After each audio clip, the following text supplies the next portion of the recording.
पितरों को करना है खुश तो करें गाय को प्रसन्न, पितृपक्ष में अपनाएं ये उपाय।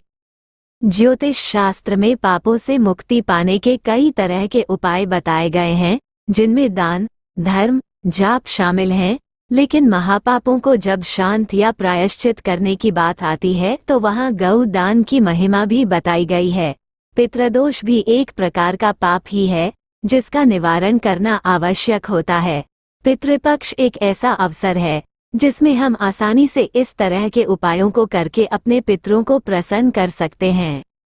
कहते हैं गाय का दान करने से जन्मों जन्म के पापों का शमन हो जाता है। जो लोग गाय का दान नहीं कर पाते हैं वो लोग गौ सेवा कर सकते हैं। किसी गौशाला में जाकर चारे पानी के रूप में अपना सहयोग दे सकते हैं। आधुनिक समय में प्लास्टिक खाने से गायों के बीमार होने की सूचना मिलती है। ऐसे में गायों को प्लास्टिक खाने से रोकना भी गाय की सेवा के समान है। इसलिए सभी लोग खाने पीने का सामान पॉलीथिन में न फेंककर भी ऐसी सेवा कर सकते हैं। वैसे सरकार ने सिंगल यूज प्लास्टिक पर रोक भी लगा रखी है। दरवाजे पर आई गाय को समझे भाग्य, दुकारे नहीं। दरवाजे पर बैठी गाय को कभी दुकारना नहीं चाहिए। सोचना चाहिए कि यह तो भाग्य है जो दरवाजे पर स्वयं ही गाय आई है। गौपालकों को गाय दुहने के बाद कतई नहीं छोड़ना चाहिए। देसी गाय के साथ जुड़े देसी शब्द को लोकल नहीं समझना चाहिए। देसी गाय का दूध और देसी घी बहुत ही दिव्य होता है। इसके उपयोग से बुद्धि का विकास होता है और पैनापन आता है। सकारात्मक ऊर्जा का स्रोत है गाय। गाय सकारात्मक ऊर्जा का बहुत बड़ा स्रोत होती है। जो लोग डिप्रेशन का शिकार होते हैं उन्हें गाय के साथ रहना चाहिए। उसके ऑरा के नजदीक रहने से उन्हें स्वाभाविक रूप से सकारात्मक ऊर्जा प्राप्त होगी और डिप्रेशन कम होता जाएगा। शनि, राहु और केतु ग्रहों की शांति के लिए चितकबरी और काली गाय की सेवा करनी चाहिए। सूर्य की शांति के मैरून कलर की गाय की सेवा करने के साथ ही रविवार को भोजन कराएं और गुड़ खिलाएं।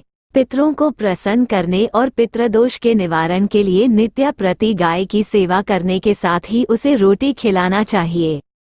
श्राद्ध में वर्जित हैं ये 10 कार्य, करेंगे तो पितर हो जाएंगे नाराज।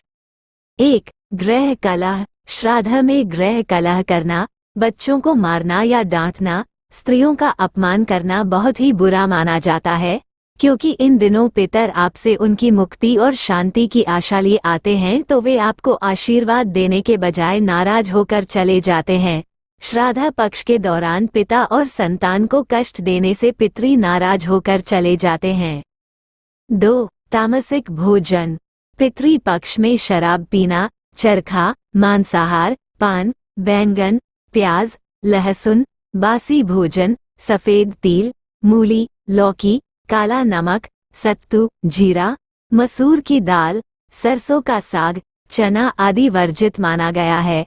श्राद्ध में कोई यदि इनका उपयोग करना है तो पितर नाराज हो जाते हैं। 3. मांगलिक कार्य। श्राद्ध के दौरान कोई भी मांगलिक कार्य करना, जैसे विवाह करना, गृह प्रवेश, दुकान का शुभारंभ आदि कार्य करना शुभ नहीं माना जाता है। कोई नया कार्य न करें।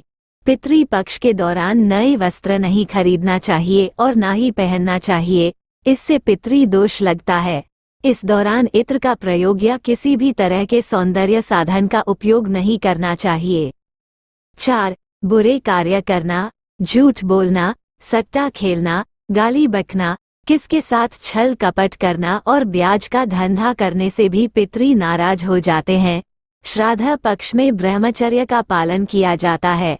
भूलकर भी स्त्री संग प्रसंग न करें। 5. नास्तिकता और साधुओं का अपमान। जो व्यक्ति नास्तिक है और धर्म एवं साधुओं का अपमान करना है, मजाक उड़ाता है, उनके पितृ नाराज हो जाते हैं। 6. प्रातः और रात्रि में श्राद्ध करना। प्रातः काल और रात्रि में श्राद्ध करने से पितृ नाराज हो जाते हैं। कभी भी रात में श्राद्ध न करें, क्योंकि रात्रि राक्षसी का समय है। दोनों संध्याओं के समय भी श्राद्ध कर्म नहीं किया जाता। श्राद्ध के लिए सबसे श्रेष्ठ समय दोपहर का कुतुब काल और रोहिणी काल होता है।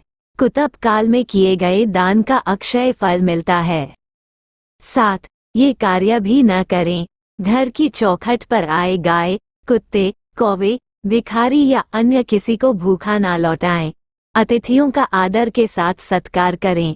भूलकर भी किसी का अपमान ना करें। श्राद्ध करने वाले को बाल, नाखून और दाढ़ी नहीं कटवाना चाहिए। श्राद्ध पक्ष के दौरान साबुन, शैम्पू या किसी भी प्रकार का तेल का उपयोग न करें। 8. यात्रा वर्जित। वैसे भी चातुर्मास में यात्रा वर्जित रहती है। श्राद्ध पक्ष में यदि जरूरी नहीं हो तो यात्रा नहीं करना चाहिए। 9. श्राद्ध योग्य। पिता का श्राद्ध पुत्र करता है। पुत्र के न होने पर पत्नी को श्राद्ध करना चाहिए। पत्नी न होने पर सगा भाई श्राद्ध कर सकता है। एक से ज्यादा पुत्र होने पर बड़े पुत्र को श्राद्ध करना चाहिए। उक्त नियम से श्राद्ध नहीं करने पर पितृ नाराज हो जाते हैं। कई घरों में बड़ा पुत्र है फिर भी छोटा पुत्र श्राद्ध करता है। छोटा पुत्र यदि अलग रह रहा है तब भी सभी को एक जगह एकत्रित होकर श्राद्ध करना चाहिए। 10. श्राद्ध में क्या न करें। श्राद्ध एवं तर्पण कर्म के दौरान काले तिल का प्रयोग किया जाता है। इस दौरान भूलकर भी लाल एवं सफेद तिल का प्रयोग नहीं करना चाहिए। श्राद्ध पक्ष में लोहे के बर्तन का उपयोग नहीं करते हैं। स्टील भी लोहा भी माना जाएगा। इस दौरान पीतल के बर्तन में भोजन करें और तांबे के बर्तन में पानी पिएं। पितरों को अर्पित करने के पहले भोजन को न तो चखना चाहिए और न ही